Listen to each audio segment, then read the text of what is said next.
परमेश्वर का धन्यवाद हो कि उसने ये अवसर दिया कि हम थोड़ी देर परमेश्वर के वचनों को सुन सके और जितने कलमे बोले ईश्वर उन पे अपनी बरकत दे। और अभी जो छठा कलमा है, पूरा हुआ, इट इज कंप्लीटेड, टेस्टलाई, पूरा हुआ। इसमें मैं आपसे थोड़ी देर बात करूंगा। आइए प्रार्थना करें। मेरे मुंह की बातें और मेरे दिल के सोच तुझे पसंद आए। हे पिता, तू जो चाहता है वो तेरा वचन तेरी पवित्र आत्मा की सामर्थ से पूर्ण रूप से सब तक पहुंचे। आमीन। आमीन। पूरा हुआ, ये एक ऐसा सेंटेंस है जिसका इंतजार शैतान, इब्लीस और परमेश्वर यहोवा दोनों बड़ी बेसब्री से इंतजार कर रहे थे कि मनुष्य के रूप में प्रभु यीशु मसीह इस कार्य को जो असंभव है कर पाते हैं या नहीं कर पाते हैं। शैतान को कॉन्फिडेंस था ये असंभव कार्य है, लेकिन वो ये नहीं जानता था। अगर हम निर्गमन 14:14 में देखें, वहां पे लिखा है यहोवा तेरी लड़ाई लड़ेगा, इसलिए तू चुपचाप रहो। शैतान इस बात को नहीं जानता था कि जैसे ही आदम हव्वा ने पाप किया, वैसे ही परमेश्वर ने मानव उद्धार की योजना बना दी।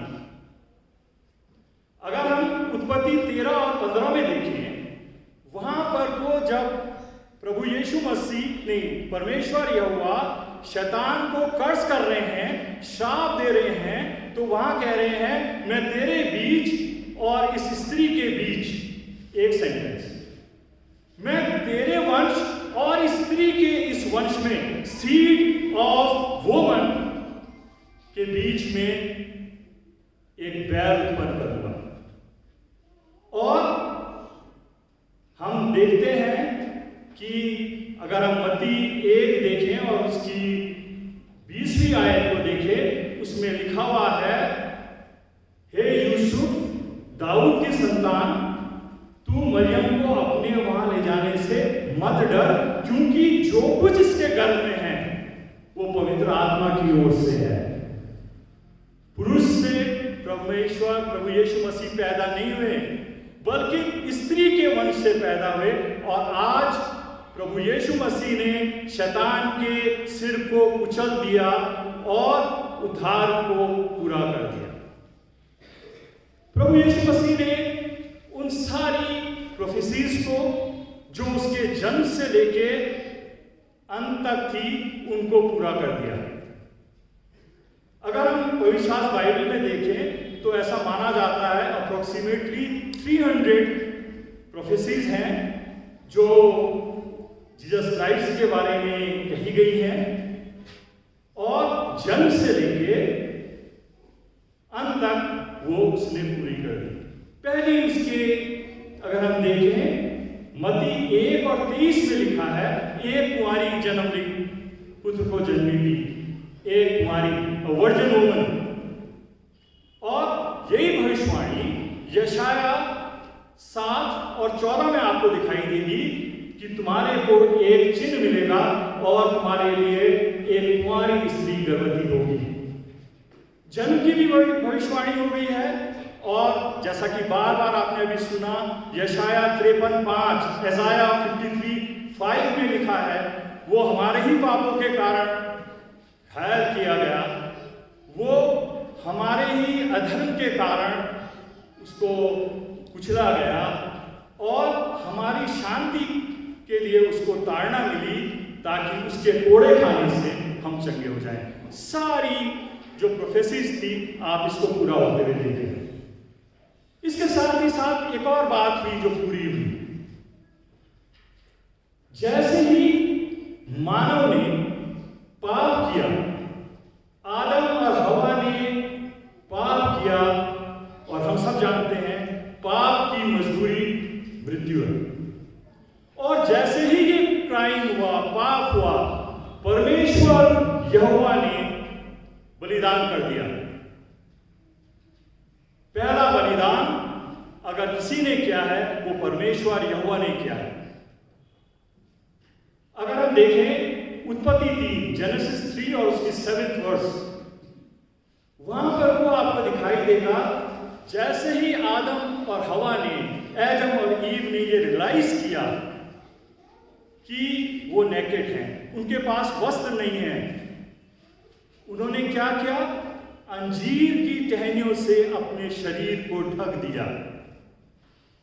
और अंजीर का पेड़ के बारे में कहा जाता है हिप्पोक्रेट पेड़ होता है, कर्स का पेड़ होता है, ये ब्लूम नहीं करता है, ये इसमें बाहर कभी नहीं आती है, ये दोहरा चरित्र रखता है, होता कैसा है और दिखता कैसा है, इसकी विशेषता है फिग ट्री की। और आदम हवा ने वही गलती रिपीट करी और अंजीर के पत्तों से अपने को ढक दिया। इंपॉर्टेंट बात क्या है कि मैं भी आपसे कह रहा था कि पहला बलिदान, फर्स्ट सैक्रिफाइस प्रभु यीशु मसीह ने, परमेश्वर यहोवा ने किया। आइए अगर हम देखें जेनेसिस 3 और उसकी 21st वर्स को देखें, जेनेसिस 3 और उसकी 21st वर्स को देखें, वहां पे लिखा है फिर परमेश्वर यहोवा ने आदम और हवा को चमड़े का अंगरखा पहना दिया, स्किन का एप्रन पहना दिया। चमड़ा कहां से आया? डेफिनेटली सैक्रिफाइस हुआ होगा और परमेश्वर ने पाप की मजदूरी वहां दे दी और आदम और हवा को चमड़े के कपड़े पहना दिए। पहला सैक्रिफाइस परमेश्वर यहोवा ने मानव जाति के पाप के लिए किया और आज हमारा प्रभु यीशु मसीह सलीब में अपने प्राणों को दे रहा है और जो अंतिम सैक्रिफाइस कर दिया। अब no more sacrifices are needed, पूरा प्रभु यीशु मसीह ने सारे सैक्रिफाइसेस पूरे कर दिए। प्रभु यीशु मसीह 100% मानव थे और 100% सन ऑफ गॉड थे।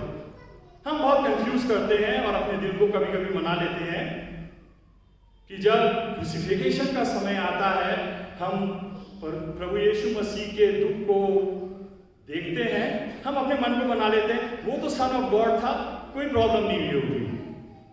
लेकिन हम ये भूल जाते हैं कि at the same time he was a human being just like you and me, हमारी तरह ही था। प्रभु यीशु मसीह ने शरीर के रूप में ये सब काम कर दिए। अभी एक और काम है जो उसको पूरा करना है।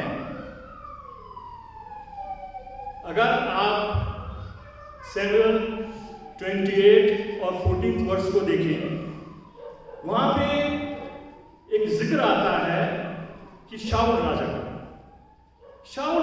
जब फिलिस्तियों से डर जाता है, कांप जाता है, उसको दर्शन में, ख्वाब में अपना भविष्य नहीं दिखाई देता है, वो अपना फ्यूचर नहीं देख पाता है, तो वो एक भूत सिद्ध करने वाली स्त्री को बुलाता है जो एडोर की रहने वाली थी और वो कहता है कि मेरे लिए सैमुएल की आत्मा को ऊपर बुला। और सैमुएल 28:14 वर्ष में आप देखेंगे वो भूत सिद्धि वाली स्त्री कह रही है, मैं एक बुजुर्ग व्यक्ति को बाना पहने हुए ऊपर आते हुए देख रही हूं। यानी कि जमीन के अंदर से, यानी कि अधरों के अंदर से ऊपर आ रहा है। और सैमुएल से कहा जाता है कि तूने मेरे को ऊपर बुला के कष्ट क्यों दिया। शाऊल से सैमुएल कहते हैं, तूने मुझे ऊपर बुला के कष्ट क्यों दिया। इसका मतलब कोई ऐसी जगह है जहां सारी आत्माएं कैद हुआ करती होंगी। इसको थोड़ा सा और क्लियर कर लेते हैं। पहला पत्रस 3 और 19, फर्स्ट पीटर चैप्टर 3 और 19th वर्स, वहां पर को लिखा है कि प्रभु यीशु मसीह ने कैदी आत्माओं से को प्रचार किया। यानी कि कोई एक ऐसी जगह थी जो कैदी आत्माएं हमेशा के लिए उसमें रहती थी, कैद थी। जब शैमुएल की आई आत्मा 100 वहां रह सकती है, तो इसका मतलब सभी की 100 वहां होंगी। तो प्रभु यीशु मसीह वहां क्यों गए?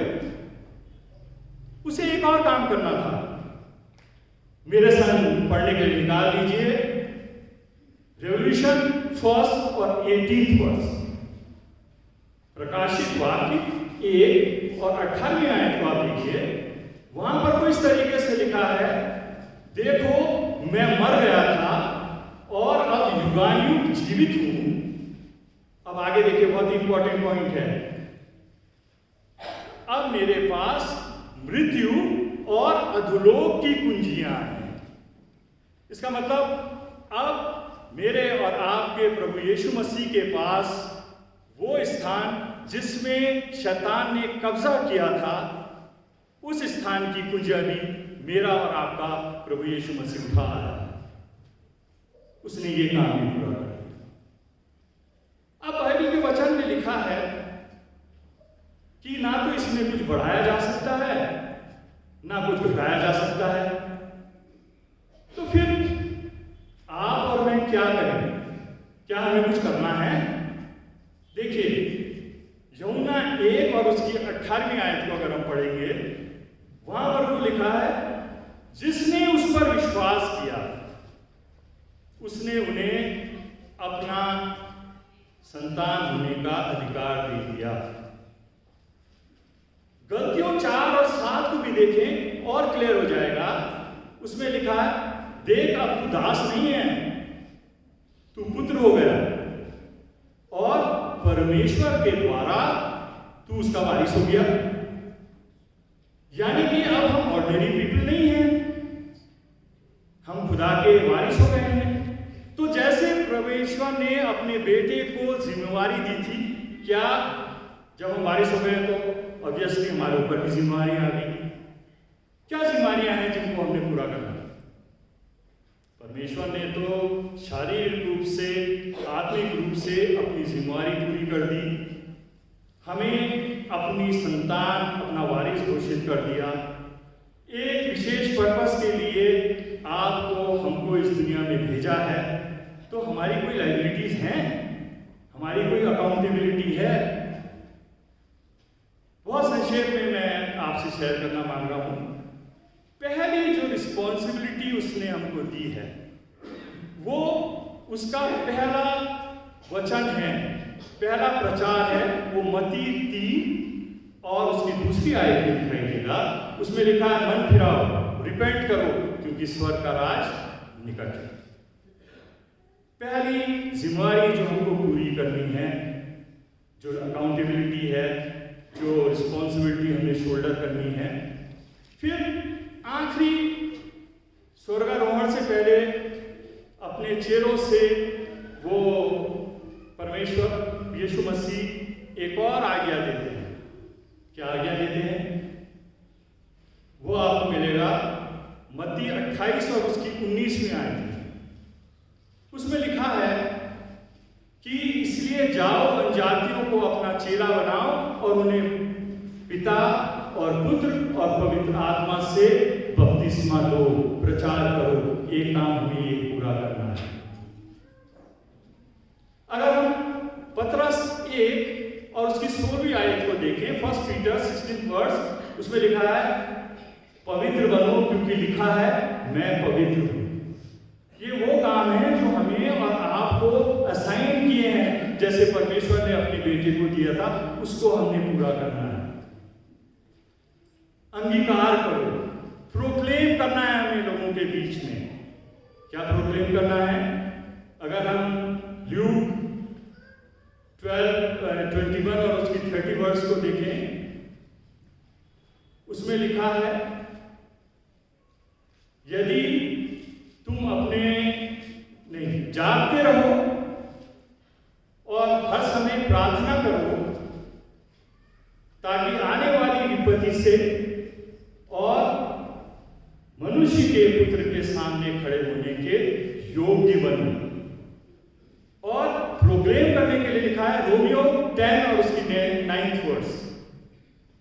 उसमें लिखा है, यदि तुम अपने मुंह से यीशु मसीह का अंगीकार करते हो और अपने मन में ये विश्वास करते हो कि परमेश्वर ने उसे मुर्दों में से जिलाया, तो तुम निश्चित रूप से उद्धार पाओगे। क्या हम ऐसा विश्वास करते हैं? क्या हम ये सारे कार्यों को करते हैं जो परमेश्वर ने हमसे कहा है?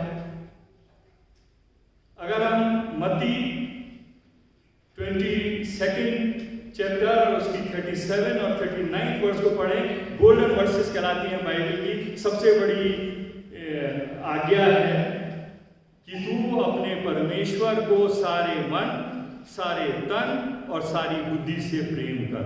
ये सबसे बड़ी आज्ञा है। और अपने पड़ोसी से अपने समान प्रेम कर। ये असाइनमेंट्स हैं जिनको हमने और आपको पूरा करना है। प्रभु यीशु मसीह एक साधारण मनुष्य के रूप में आया, एक साधारण जीवन जिया, पवित्र रहा। जो उसको ड्यूटी असाइन की गई थी उसके पिता के द्वारा, उसने पूरी करी। जो पिता परमेश्वर और लोगों के बीच में गैप आ गया था, उसको रिकंसाइल किया, अपना लहू बहाया और सबको पापों से मुक्ति कर दी और सबको उद्धार दे दिया और अनंत जीवन दे दिया। तो आज जब मेरे और आपके प्रभु यीशु मसीह ने ये सब काम पूरे कर दिए, हम क्या करें? कैसे हम उस उद्धार को प्राप्त कर सकते हैं? बहुत सी बातें हैं, लेकिन सबसे इंपॉर्टेंट बात यह है, यदि हम प्रेरितों के काम 16वीं उसकी जो वर्ष है, चैप्टर है, 31st वर्ष को देखें। ये उस समय का जिक्र है जब सिलास और पौलुस दोनों बंदीगृह में थे और बंदीगृह के ताले टूट गए थे, और जो सूबेदार था वो अपनी को नुकसान पहुंचाना चाह रहा था। तो उन्होंने पौलुस और सिलास से पूछा कि हे साहिबों, उद्धार पाने के लिए हम क्या करें? तो उन्होंने कहा, यीशु मसीह पर विश्वास कर तो तू और तेरा घराना बचाया जाए। सबसे इंपॉर्टेंट बात है, जो फिनिश वर्क ऑफ गॉड है, क्राइस्ट है, जीसस क्राइस्ट है, हमको उस पर विश्वास करना है। उसने तो सब कर दिया। क्या आज आप और मैं पौलुस की तरह कह सकते हैं 2 तिमोथी हिंदी में तिमोथियस 4 और उसकी 7th वर्स में कि I have fought a good fight, I have finished the race and I have kept the promise. मैंने अपनी एक बहुत अच्छी दौड़ दौड़ी संसार में, एक अच्छी कुश्ती लड़ी मैंने, और मैं अंत तक विश्वास में कायम रहा। क्या आप मैं इस बात को आज एडमिट करते हैं कि हे पिता, आज से जो हमारी कमियां हैं, बीमारियां हैं, पाप हैं, शॉर्टकमिंग्स हैं, उनको हम पूरा करते हैं तेरी सामर्थ से, और हम ऐसा जीवन जीना चाहते हैं कि जैसे तूने प्रोक्लेम किया, रिपोर्ट किया अपने पिता को कि मैंने पूरा किया, मैं और आप भी जब हमारा समय आए तो कह सकते हैं, हे पिता, मैंने भी जैसे तूने पूरा किया अपने असाइनमेंट को, मैंने भी पूरा किया है। आइए प्रार्थना। पिता परमेश्वर, तेरे इस वचन के लिए हम धन्यवाद करते हैं, वो तेरी ओर से था। होने दे पिता परमेश्वर, जो जीवन तूने हमें दिया, उस जीवन में पिता परमेश्वर हम तेरी उस इच्छा को, तेरे असाइनमेंट को, तेरे उस ऑब्जेक्टिव को जिसके लिए हम इस दुनिया में आए हैं, तेरी सामर्थ से पूरा कर सकें और हमारे जीवन से तेरा नाम जलाल पाए। सारे कर्मों के लिए तेरा धन्यवाद हो, और जो बचा हुआ है पिता परमेश्वर, वो तेरी सामर्थ से पूर्ण हो पिता परमेश्वर। आमीन।